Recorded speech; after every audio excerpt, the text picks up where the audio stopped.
अगर आपको सीटी 2025 के फॉर्म अप्लाई करते टाइम आपको डॉक्यूमेंट्स को लेके बहुत सारी चिंताएं हैं, डोमोसेल नया लगेगा या जो कास्ट सर्टिफिकेट है उसको कितने कब तक का रिन्यू करवाना है, या एक्स सर्विसमैन भी है उनको भी डॉक्यूमेंट्स वगैरह को लेके प्रॉब्लम है, तो आप सही वीडियो देख रहे हो। आपको पूरी एक्यूरेट जानकारी दी जाएगी बिल्कुल प्रूफ के साथ। कैसे फॉर्म अप्लाई करना है, फॉर्म अप्लाई करने को लेके ऑलरेडी मैं एक वीडियो बना भी चुका हूँ, लेकिन उसमें आपको दिखाऊंगा कौन से डॉक्यूमेंट्स अपलोड होंगे, कौन सी पीडीएफ में अपलोड होगी, कौन सी पीएनजी में अपलोड होगी, जेपीजी में अपलोड होगी, तो सारा कुछ। तो जय हिंद दोस्तों, मैं आपका अपना यस। अभी जो वीडियो लेके हूँ यह है सीटी 2025 के डॉक्यूमेंट्स को लेके। मैंने फॉर्म अप्लाई करने के लिए स्टेप बाय स्टेप एक वीडियो बना भी दी है, पूरा प्रोसेस आपको समझा दिया है। जिस भी दोस्त ने देख लिया उसको समझ में आ गया। अभी डॉक्यूमेंट्स को लेके बहुत सारे डाउट है। कुछ दोस्त कह रहे मेरा 3 साल पुराना डोमोसेल है, क्या मेरा चलने वाला है नहीं चलने वाला। कुछ जर्नल के वो कह रहे सर हमें डोमोसेल अपलोड करना है नहीं करना। तो सारा कुछ वीडियो में मिल जाएगा दोस्तों, लेकिन वीडियो आपको पूरी देखनी पड़ेगी। मैं ज़्यादातर मोस्टली सेंटर की वीडियो बनाता था, अब सीटी वगैरह को लेके हरियाणा की, क्योंकि एचएससी की बहुत सी भर्तियाँ कोर्ट केस में लटक जाती है, तो इसलिए मैं इतना नहीं ध्यान देता था। लेकिन अब पूरे फोकस के साथ वीडियो बनाऊंगा, क्योंकि आप दोस्तों का बहुत ज़्यादा प्यार मिल रहा है, और मेरे को लग रहा है मैं थोड़ी सी ठीक ठाक वीडियो बनाता हूँ, इसलिए आप इतना प्यार दे रहे हो। तो आपको दोस्तों एक बार सही से मैं समझा देता हूँ, ताकि आपके सारे डाउट्स क्लियर हो जाए और आप अपना फॉर्म सही से फिलअप कर पाए। आप अपने घर पे भी फिलअप कर सकते हो, कोई दिक्कत वाली बात नहीं है। एक बार अपने डॉक्यूमेंट्स वगैरह स्कैन करके कितने केबी का चाहिए, कितने एमबी का चाहिए, सारा कुछ अपने पास रख लेना, क्योंकि साइट बिजी होनी होनी है, इसमें कोई शक नहीं। क्योंकि 15 दिन का टाइम मिला है, तो साइट तो बिजी होगी, इसलिए अपना रात को 1 बजे 2 बजे जैसे भी आपसे फॉर्म फिलअप हो तो कर लेना दोस्तों। तो अभी ये देखो, जो ये डेमो क्लास दी थी उसके अंदर सारा कुछ बताया है मैंने, कौन सी अपलोड होगी कौन सी नहीं होगी, और डॉक्यूमेंट्स को लेके इसमें थोड़ा सा और भी क्लियर है। ये कितने ये एमबी की कौन सी एजुकेशन जो अपना डॉक्यूमेंट्स है वो पीडीएफ में अपलोड होंगे, कौन से उसमें देखो। आपकी फोटो वगैरह है ना, जो ये सारी तो आपकी जेपीजी में अपलोड होगी, मतलब फोटो खींच के जैसे अपनी फोटो होती है नॉर्मल वो अपलोड होगी। और जो मार्कशीट वगैरह है ना वो आपकी अपलोड होगी पीडीएफ के अंदर, और ये इतने इतने केबी की होनी चाहिए। काफी दोस्त है वो अगर फॉर्म घर पे फिलअप कर रहे हैं तो उनको इसको लेके भी बहुत सारे डाउट होते हैं, तो अपने इस ये केबी सेट कर लेना। अभी मैं आपको बता देता हूँ। देखो डॉक्यूमेंट्स को लेके जो आपके डाउट है, यूआर वालों के लिए, जो जर्नल वाले हैं उनके लिए तो कुछ नहीं। आपके एजुकेशन क्वालिफिकेशन की आप पीडीएफ तैयार करके रख लेना, 5 एमबी तक की होनी चाहिए, उससे 20 केबी से 5 एमबी तक की। और फोटोग्राफ आपका स्कैन करके रख लेना, और स्कैन ही सिग्नेचर चलने वाले हैं। और आधार कार्ड की कॉपी भी स्कैन करनी है, और आधार कार्ड वेरीफाई होगा दोस्तों। आपको मैं आपको बता देता हूँ, वेरीफाई होने का ऑप्शन आएगा, मैं आपको दिखा भी दूंगा। और उसके बाद पीपीपी आईडी, इसमें क्या है, पीपीपी आईडी आप जैसे एंटर करोगे उसके अंदर आपके फैमिली मेंबर है उनके नाम वगैरह आ जाएगा। तो फिर उसके बाद आपको क्लिक करना है, कौन सा जो भी फैमिली मेंबर है जो मतलब सीटी के लिए रजिस्ट्रेशन करवा रहा है, तो वो आप देख लो।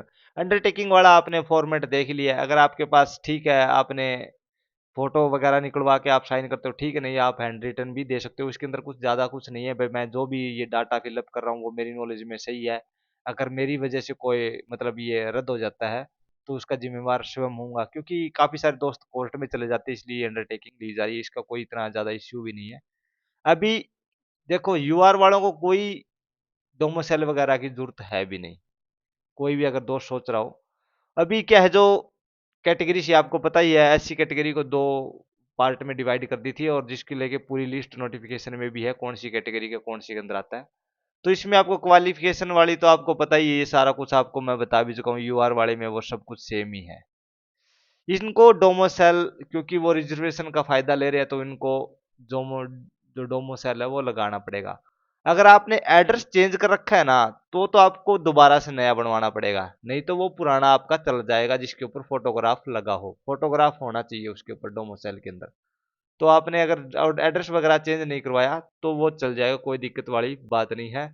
आपको ये लगाना ही लगाना है। और जो जो ये कैटेगरी का वाला ना, SC ST OBC वाला जो कि लगेगा, वो सेंटर का नहीं स्टेट का लगेगा। काफी दोस्त ये सोच रहे होंगे सेंटर वाले का अलग से बेनिफिट नहीं दिया जाएगा। और ये देखो, इसमें जो SC वाला देखो हरियाणा से अब गवर्नमेंट से अप्रूव्ड है ना, वही चलने वाला है। देखो साफ साफ लिखा हुआ है। और ये आपका ना बिल्कुल नया होना चाहिए, और ये फॉर्मेट रहने वाला है, जो फॉर्मेट है ये। और 1 अप्रैल 2025 से लेके 12 जून 2025 के बीच का आपका ये बना हुआ होना चाहिए। नहीं बना हुआ तो सीएससी सेंटर में जाके इसको रिन्यू करवा लीजिए दोस्तों, नहीं तो आपको बहुत दिक्कत होगी। और अलग से कोई रिजर्वेशन हो, जैसे हाइट वगैरह में कोई छूट वगैरह के लिए हो, तो वो भी आपको अपलोड करना पड़ेगा, और अंडरटेकिंग वाला अपलोड आपको करना ही है। तो ये डॉक्यूमेंट है दोस्तों, इसको सिर्फ आपको कौन सा रिन्यू करवाना है, सिर्फ अपना कास्ट सर्टिफिकेट ही रिन्यू करवाना है, बाकी कोई रिन्यू नहीं करवाना। और फोटो वगैरह अपनी बिल्कुल लेटेस्ट अपलोड करना दोस्तों, नहीं तो बाद में ये ना हो 6-7 साल पुरानी हो। और जो नए, जो जिन्होंने पहले से रजिस्ट्रेशन करवा रखा है 2022 वाले में, तो उनको भी थोड़ा बहुत अपना चेंजमेंट कर लेना, फोटो वगैरह सही से अपलोड कर देना, ताकि आपको एग्जाम के टाइम में कोई दिक्कत न आए। इस ऐसे ही आपको बीसी ए वालों के लिए सेम की सेम सारी कंडीशन सेम ही है, इसके सारे सेम ही रहने वाले हैं, अपना यही रिन्यू करवाना आपको, बाकी सेम रहेगा, बस ये रिन्यू करवा लेना है। 7 नंबर वाला आपको रिन्यू करवाना ही करवाना पड़ेगा, ये वाला। तो ये अपना रिन्यू करवा लेना दोस्तों, नहीं तो फिर इसकी वजह से आपको बाद में प्रॉब्लम आ जाएगी। नॉन क्रीमी लेयर वालों के लिए भी देख लो, ये सारा इनको सभी को ही अपलोड करना है। देखो इनको भी अपना डोमोसेल अपलोड करना पड़ेगा। बीसीबी नॉन क्रीमी लेयर वालों के लिए देख लो, कोई भी अदर रिजर्वेशन है तो वो अपना लगा देना पीपीपी आईडी से। और ये 6 नंबर देखो, इसमें भी हरियाणा बोनाफाइड रेजिडेंस सर्टिफिकेट डोमोसेल आपको अपलोड करना ही करना है। तो बाकी सभी को अपना डोमोसेल अपलोड करना है। और स्पोर्ट्स वाला दोस्त एक बार ध्यान देख दे लेना, स्पोर्ट्स की ग्रेडेशन आपने करवा रखी है ना, तो वो अपलोड करनी है 2018 की पॉलिसी के अनुसार होना चाहिए। अगर आपने अभी तक ग्रेडेशन नहीं करवाई है तो ग्रेडेशन करवा लेना। आपको पता ही है साई में स्पोर्ट्स जो, या जो भी डीएसओ वगैरह है, वहाँ पे आपके जो डिस्ट्रिक्ट स्पोर्ट्स सेंटर है, वहाँ पे आपके ये आपके वो ग्रेडेशन होती है, आपके सर्टिफिकेट को, मतलब ये सही है या गलत है, सारा कुछ आपकी जो भी ग्रेडेशन का तरीका होता है आप सभी दोस्तों को पता ही है। तो वो करवा लेना जहाँ पे भी होगी। और फिर एक्स सर्विसमैन को ना अपना सारा कुछ लेके जाना ही जाना है, और अपने जो सारे डॉक्यूमेंट्स है वो अप, अपने अप टू डेट कर लेना। जून 2025 से लेके जून 2024 से लेके अपने अगर रिन्यू नहीं करवाए हैं, तो रिन्यू करवा लेना, क्योंकि एक्स सर्विसमैन को बहुत ज़्यादा दिक्कत हो जाती है बाद में। फिर जो अपने सेंटर है, जिस भी आप रेजिमेंट से रिटायरमेंट हुए हो, तो वहाँ पे आप फिर घूमते रहोगे। तो इससे अच्छा है आप पहले ही करवा लो, आपके पास 2-4 दिन में आपका सब कुछ हो भी जाएगा, अगर आपके ठीक ठाक रिलेशन है सेंटर में अभी तक तो। बाकी एक्सिडेंटमैन को बहुत हेल्प करी जाती है। और जो एक्सिडेंटमैन के डिपेंडेंट है ना, एक्सिडेंटमैन के, उनको भी अपने सारे डॉक्यूमेंट्स, रिजर्व जो भी है रिजर्वेशन वगैरह, जो भी सारी चीज़ आपको फायदा लेना है, वो सारी चीज़ें तैयार करवा लेना। रिन्यू मतलब बिल्कुल लेटेस्ट होनी चाहिए। एक्स खास करके एक्सिडेंटमैन जो फैमिली मेंबर है, देखो फैमिली मेंबर के लिए बनाया हुआ है, और नीचे फॉर्मेट भी मिल जाएगा आपको। किसी दोस्त को पास फॉर्मेट नहीं है ना, तो वो अपने जो कल नोटिफिकेशन आया था उसके अंदर फॉर्मेट है, तो उस फॉर्मेट में एक बार आप देख लेना। फ्रीडम फाइटर के लिए आप ये देख लोगे। तो अभी मैं आपको दिखा देता हूँ, देखो ये डेमो क्लास में आपको पहले भी दिखाया है मैंने, और मैं दिखा देता हूँ ये चीजें जरूरी है या नहीं है। देखो ये तो रजिस्ट्रेशन वाला प्रोसेस होता है, इसमें तो कोई बड़ी बात नहीं है। देखो अभी मैं आपको पर्सनली, देखो इसमें क्या है, आधार कार्ड आपको अपलोड करना ही करना पड़ेगा। देखो इसमें आधार कार्ड मांग रखा है, देखो यहाँ पे आपको आधार कार्ड अपलोड करना है, और आपको दोबारा से अपना रजिस्ट्रेशन करना है। और आपकी जो भी फाइल है, देख लो पीएनजी, इसमें आपको 200 से 20 से 200 KB के बीच में अपलोड करना है। तो आपका आधार कार्ड लगने वाला है, आप किसी भी कैटेगरी से हो, आपका आधार कार्ड लगेगा। यहाँ पे आपका आधार कार्ड अपलोड होने वाला है यहाँ पे। तो आधार कार्ड आपके पास होना जरूरी है, आप किसी भी कैटेगरी से हो, आपको जरूरी है ये। अभी मैं मैन पॉइंट बता देता हूँ, जो चीजें अपलोड होगी वो। अभी यहाँ पे देखो आप, ये यहाँ पे एड्रेस है, एड्रेस आपने जो भी एड्रेस अपना है वो फिलअप कर देना, कोई दिक्कत नहीं है इसमें। तो एड्रेस वाले में तो आपको कोई इश्यू आने वाला है भी नहीं। अभी ये देखो कैटेगरी में है ना, यहाँ पे सबसे बड़ा इश्यू खड़ा हो जाता है। अगर आप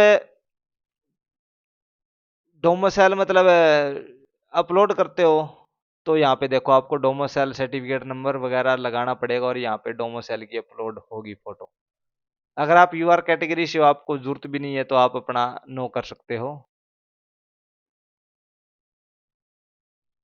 तो आपको अगर आपके पास डोमोसेल है तो अपलोड कर सकते हो, जनरल कैटेगरी वालों को कोई जरूरत भी नहीं है। देखो नो करोगे तो आप जर्नल में ही काउंट होंगे। आप एक एक चीज देख लेना, अगर यहाँ पे आपने डोमोसेल के लिए ना नो कर दिया ना, तो आपको यूआर में ही काउंट किया जाएगा। अगर आप हरियाणा के निवासी नहीं हो तो देखो आपको इसमें यूआर में ही काउंट किया जाएगा दोस्तों। अगर अभी मैं देखो इसमें यस कर देता हूँ, जैसे ही मैंने यस कर दिया तो इसके बाद देखो सारी कैटेगरी खुल जाएगी आपकी। यस करने के बाद ही ये कैटेगरी खुलेगी यहाँ पे डोमोसेल वाले में, नहीं तो आपको नहीं खुलेगी। तो इसलिए आपको यूआर से भर रहे हो जनरल कैटेगरी से, तो आपको डोमोसेल की कोई जरूरत नहीं है। नहीं तो आपको अलग कैटेगरी से भर रहे हो और डोमोसेल आपके पास नहीं है, तो आप यूआर में काउंट होंगे। तो अभी उसके बाद देखो आप कौन सी भी कैटेगरी से हो, आप जैसे ही वो क्लिक करोगे तो आपसे यहाँ पे वो अपलोड करने के लिए बोलेगा। और बिल्कुल नया होना चाहिए, ये चीज़ें मैं आपको बता भी चुका हूँ, लेटेस्ट बनवा लेना। देखो तो ये जिस भी कैटेगरी से आपने वो कर दिया तो इसके बाद ये ऑप्शन खुलेगा। उसके बाद अगर आप एक्स मैन हो तो फिर आपको यस करना पड़ेगा, और उसके बाद फिर आपके सारे डिस्चार्ज कब हुए ये डॉक्यूमेंट्स अपलोड करने पड़ेंगे एक्स मैन हो तो। अगर नहीं हो तो कोई दिक्कत वाली बात नहीं। अगर यह डिपेंडेंट हो तो भी आपको डॉक्यूमेंट अपलोड करने पड़ेंगे। देखो यस करते ही आपके पास ऑप्शन खुल जाते हैं। और देख स्पोर्ट्स पर्सन हो तो आपने जो ग्रेजुएशन कर रखी है ना वो डॉक्यूमेंट अपलोड करने पड़ेंगे। देखो ये डॉक्यूमेंट अपलोड करने ही पड़ेंगे। और क्रिमिनल केस है तो एफआईआर नंबर वगैरह आपको देना पड़ेगा, सारा कुछ डिटेलमेंट आपको देनी पड़ेंगे अगर आपके ऊपर कोई केस चल रहा है तो। अगर फिजिकल हैंडीकैप हो तो भी आपको अपना फिजिकल हैंडीकैप का सर्टिफिकेट वगैरह अपलोड करना पड़ेगा। तो ये इसमें आपको जो डाउट थी ना वो मैंने लगभग शायद क्लियर कर दी है। अभी नेक्स्ट वाला देखो, यहाँ पे अगर आपने एजुकेशन क्वालिफिकेशन जो भी कर रखी है वो आपको यहाँ पे दिखाई देंगे। आपने ये सारा कुछ एजुकेशन में जो भी आपने अगर 12th क्लिक करोगे तो आपको सिर्फ 12th ही शो होगा, वहाँ पे आपको सिर्फ 12th तक का ही फॉर्म भरना है, बाकी ये चीज़ें होने वाली है। अब ये देखो यहाँ पे आपको यहाँ पे फोटो अपलोड करनी है, इसमें कोई डाउट ही नहीं है। आपको यहाँ पे सिग्नेचर अपलोड होने हैं और यहाँ पे जो भी अंडरटेकिंग दी है ना वो यहाँ पे अपलोड कर देनी है। बस यही चीज़ें हैं। अभी डॉक्यूमेंट्स को लेके मेरे को लगता नहीं आपके मन में कोई डाउट रहा होगा। डोमोसेल आपको मैं बता दिया, यूआर से भर रहे हो तो कोई दिक्कत ही नहीं है। अगर आप बाकी कैटेगरी से भर रहे हो तो आपके पास कोई भी डोमोसेल हो या आपने अगर एड्रेस वगैरह चेंज नहीं किया तो आप उसी से मतलब फिलअप कर सकते हो। एड्रेस चेंज कर दिया है तो फिर आपको नया रिन्यू करवाना पड़ेगा, नहीं तो कोई दिक्कत वाली बात नहीं है। तो यही मेरे को लग रहा है आपके डाउट क्लियर हो गए होंगे। तो अगर आपने डॉक्यूमेंट्स अपने तैयार करवा लिए तो फॉर्म फिलअप करते हैं, कोई दिक्कत वाली बात नहीं है। पोर्टल खुल गया है दोस्तों। तो अगर वीडियो अच्छी लगी चैनल को सब्सक्राइब जरूर कर लेना भी दोस्तों। जय हिंद दोस्तों, जय हिंद, जय भारत।